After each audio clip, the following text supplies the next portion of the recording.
আসসালামু আলাইকুম। এখন শুনবেন সংবাদ শিরোনাম। খালেদা জিয়ার শারীরিক অবস্থার উপর নির্ভর করছে লন্ডন নেওয়ার সিদ্ধান্ত। রাতে মেডিকেল বোর্ডের বৈঠক, সবুজ সংকেত দিলেই আসবে এয়ার অ্যাম্বুলেন্স। অভিযোগ থাকবে না এমন আদর্শ হতে হবে আসন্ন নির্বাচন। রংপুরে মতবিনিময় সভায় পররাষ্ট্র উপদেষ্টা। আইনশৃঙ্খলা পরিস্থিতি স্বাভাবিক রাখাই গুরুত্বপূর্ণ। আদর্শ নির্বাচন হতে হবে যেটাতে কারো কোনো কমপ্লেন থাকবে না এবং সেক্ষেত্রে আইনশৃঙ্খলাটা খুব গুরুত্বপূর্ণ। জামায়াত ইসলামী সহ সিলেটে সমমনা ৮ দলের বিভাগীয় সমাবেশ। নির্বাচনের আগেই গণভোটের মতো ৫ দফা দাবি আদায় লক্ষ্য।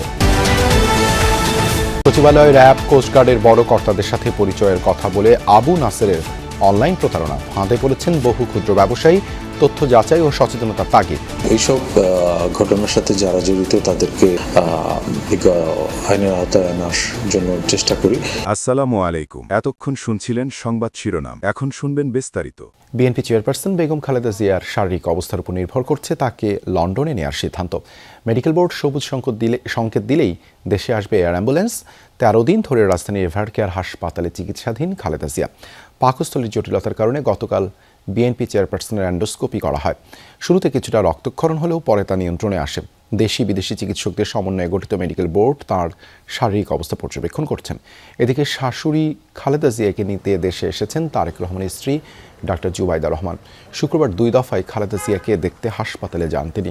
কথা বলেন চিকিৎসকদের সঙ্গে। বিএনপি চেয়ারপারসন বেগম খালেদা জিয়ার স্বাস্থ্যের অবস্থা আগের মতোই আছে, অর্থাৎ অপরিবর্তিত।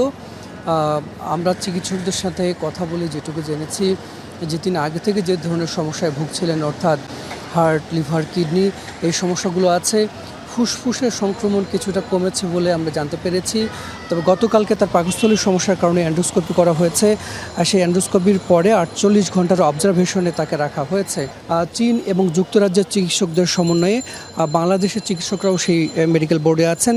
তারা পুরো চিকিৎসার বিষয়টি তদারক করছেন আর পুরো বিষয়টি সমন্বয় করছেন ডাক্তার জুবাইদা রহমান। উনি বাংলাদেশে গতকাল এসেছেন। গতকাল ২বার তিনি খালেদা জিয়াকে দেখতে এসেছিলেন। মেডিকেল বোর্ডের সদস্যদের সাথে তিনি বৈঠক করেছেন। আজকেও তার একটু পরে এখানে হাসপাতালে আসার কথা। আর আমরা যতদূর জেনেছি যে পুরো মেডিকেল বোর্ড আজ সন্ধ্যা নাগাদ তারা বসবেন এবং খালেদা জিয়ার চিকিৎসার যে আপডেট সেটি দেশবাসীকে তারা অবহিত করবেন। পাশাপাশি এটিও হয়তো তখন জানা যাবে যে তাকে বিদেশে নেওয়ার যে বিষয়টি। আমরা জানি যে কাতার সরকারের পক্ষ থেকে একটি এয়ার অ্যাম্বুলেন্স বাংলাদেশে পাঠানোর কথা। আজ বিকেলে সেটি আসার কথা। এখন পর্যন্ত সেটির আসলে কোনো আপডেট আমরা পাইনি।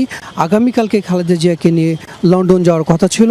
এর আগের যে সংবাদ সম্মেলনে বিএনপির পক্ষ থেকে যা জানানো হয়েছে সেইটুকু তথ্য এটি।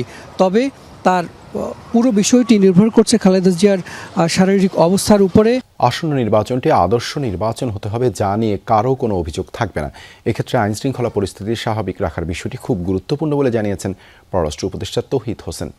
সকালে রংপুর জেলা প্রশাসকের সম্মেলন কক্ষে জেলা ও পুলিশ প্রশাসনের সাথে মতবিনিময় সভা শেষে এসব কথা বলেন তিনি। তৌহিদ হোসেন বলেন, নির্বাচনে হেরে যাওয়ার সম্ভাবনা থাকলে ভোট কেন্দ্রে অনেকেই গণ্ডগোল করার চেষ্টা করতে পারে। সেজন্য আইনশৃঙ্খলা বাহিনীকে প্রস্তুত থাকতে হবে বলেও জানান তিনি। মতবিনিময় সভায় জেলা প্রশাসক, পুলিশ সুপার সহ অন্যান্য কর্মকর্তারা উপস্থিত ছিলেন। এটা একটা আদর্শ নির্বাচন হতে হবে যেটাতে কারো কোনো কমপ্লেন থাকবে না এবং সেক্ষেত্রে আইনশৃঙ্খলাটা খুব গুরুত্বপূর্ণ। কারণ যেই ক্যান্ডিডেটের হারার সম্ভাবনা তিনি কিন্তু সবসময় গণ্ডগোল সৃষ্টি করার চেষ্টা করতে পারেন, এটা মনে রাখতে হবে। সেটা মনে রেখেই আমি আশা করি যে যথেষ্ট ব্যবস্থা নেওয়া হবে। জাতীয় নির্বাচনের আগে গণভোট সহ ৫ দফা দাবিতে সিলেটে সরকারি আলিয়া মাদ্রাসা মাঠে চলছে জামায়াত সহ সমমনা ইসলামী ৮ দলের বিভাগীয় সমাবেশ। 12:30টার পর থেকে মূলত মঞ্চে সিলেট বিভাগের যারা স্থানীয় নেতৃবৃন্দ রয়েছেন ৮টি দলের, তারা এখানে তাদের বক্তব্য রাখছেন এবং তাদের বক্তব্যের বিষয়ে যদি একটু বলি তাহলে তাদের যে মূল দাবি, অর্থাৎ গণভোট যাতে নির্বাচনের আগে হয় সেই দাবি তারা এখান থেকে জানাচ্ছেন। পাশাপাশি পিআর পদ্ধতির নির্বাচনের কথা তারা জানাচ্ছেন। এর বাইরে আসলে এই ৫ দফার দাবির বাইরে মূলত সিলেটে ৮টি দলের নির্বাচনী সমাবেশই এটা অনেকটা বলা যায়। কারণ এখান থেকে আমরা বারবার নির্বাচনের নানা ম্যান্ডেটের কথা শুনছিলাম, নানা প্রতিশ্রুতির কথা শুনছিলাম। আমরা শুনছিলাম যে এখানে বক্তারা যে বক্তব্য দিচ্ছেন সেটি হচ্ছে আগামীতে যাতে দুর্নীতিবাজ কোনো ব্যক্তি বা দুর্নীতির সাথে জড়িত যেসব দল রয়েছে তাদেরকে যাতে মানুষ ভোট না দেন, সে আহ্বান তারা এখান থেকে জানাচ্ছেন। পাশাপাশি আমরা যেটি দেখছি যে যারা বক্তব্য দিচ্ছেন তারা বলছেন যে আগামীতে বাংলাদেশ বাংলাদেশে যাতে একটি ইসলামী সরকার আসলে প্রচলন করা যায়, সেই কথাগুলোই সেই প্রত্যাশাগুলোই আসলে তাদের বক্তব্যে উঠে আসছে। এই মুহূর্তে স্থানীয় যারা নেতৃবৃন্দ তারা এখানে বক্তব্য দিচ্ছেন। দুপুর 1টার পর কেন্দ্রীয় নেতৃবৃন্দ অর্থাৎ 2টার দিকে আসলে কেন্দ্রীয় নেতৃবৃন্দ এই সমাবেশ স্থলে এসে পৌঁছাবেন এবং 2টার পর থেকেই জামায়াত ইসলামীর আমির ডক্টর শফিকুর রহমান সহ ইসলামী আন্দোলন, নেজামি ইসলাম, খেলাফত মজলিস, বাংলাদেশ খেলাফত মজলিস সহ অন্যান্য যে কেন্দ্রীয় নেতৃবৃন্দ আছেন দলগুলো, তারাও নেতৃবৃন্দ কিন্তু এখানে এসে উপস্থিত হবেন এবং তারা 2টার পর থেকে বক্তব্য রাখবেন। ইতিমধ্যে আমরা দেখেছি যে সমাবেশ স্থলে ছোট্ট ছোট্ট মিছিল নিয়ে যারা নেতাকর্মীরা তারা এসে উপস্থিত হতে শুরু করেছেন। যদিও আসলে মূল সমাবেশ শুরু হতে আরও ঘণ্টাখানেকের মতো সময় রয়েছে, ফলে এখনও হয়তো অনেকেই পথিমধ্যে রয়েছেন, মিছিল করে তারা হয়তো আসবেন, ফলে সেই প্রস্তুতি আসলে আমরা দেখছি। এবং এই সমাবেশকে ঘিরে আমরা দেখেছি যে আইন শৃঙ্খলা রক্ষাকারী বাহিনীর একটি কঠোর বলয় তৈরি করা হয়েছে, পাশাপাশি দলগুলোর নিজস্ব ভলেন্টিয়ারের মধ্য দিয়ে যাতে নির্বিঘ্নে কোনো ধরনের অনাকাঙ্ক্ষিত ঘটনা ছাড়া এই সমাবেশ হয় সেজন্য সেই প্রস্তুতি রাখা হয়েছে। সচিবালয় ঢাকা বিশ্ববিদ্যালয়ের মতো বড় সব দপ্তর প্রতিষ্ঠানে চাহিদা মতো পণ্য সরবরাহ করেন তিনি। র্যাব, কোস্টগার্ডের মতো সংস্থাও আছে এই তালিকায়। সব বড় কর্তা ব্যক্তির সাথে ভালো সখ্যতা, বিশ্বাসযোগ্যতা প্রমাণে সামাজিক যোগাযোগ মাধ্যমে এমন প্রচারের কমতি নেই এতটুকু।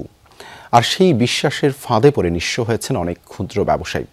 আদতে এর সবই ছিল আবু নাসের নামে এক প্রতারকের কৌশলী প্রতারণার ফাঁদ। অনলাইন প্রতারণার গল্পের বাকিটা থাকছে। আমার বাচ্চার জন্য আমি ডাক্তার কিনতে পারছি, তার দুধের ব্যবস্থা করতে পারতেছি। আমার বাবা মা অসুস্থ, ছোট কাজ করে যে আমি তাদেরকে সাপোর্ট দিব, ওই পরিবেশটাও নাই। স্রেফ একটি ফেসবুক পোস্ট যার জীবনটাকে তছনছ করে দিয়েছে। জীবনযুদ্ধের পথটা সহজ করতে চাকরির পাশাপাশি মাংস আর ডিমের ব্যবসা করতেন এ ব্যক্তি। ভালোই চলছিল দিনকাল, কিন্তু সেই যুদ্ধটা আরো কঠিন করে দিল এক ব্যক্তির প্রতারণা।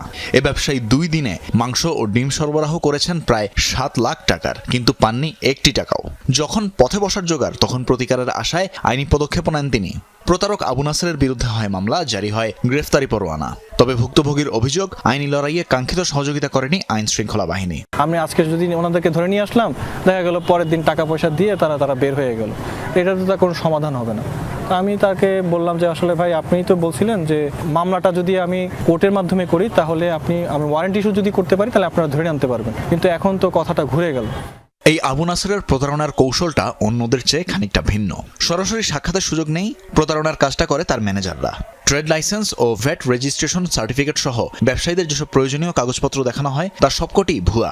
একই অবস্থা ডকুমেন্টের QR কোডেরও। বিডি গ্রোসারি নামে একটা পেজ থেকে আমাদের সাথে একজন ব্যক্তি যোগাযোগ করেন, ওনার নাম হলো আবু নাসের। আমি তখন খুব আগ্রহ প্রকাশ করি, যেহেতু সরকারি প্রতিষ্ঠানে ওনারা সাপ্লাই দেন, ট্রেড লাইসেন্সটাই জাস্ট ফার্স্টে দেখি অথেন্টিক হয়তো তাহলে ওনাকে প্রোডাক্টটা দেওয়া যায়। আমি আর ওনার অফিসটা ভিজিট করিনি। প্রতারণার এমন অভিযোগের পর অভিযুক্তকে খোঁজার চেষ্টা করি আমরা।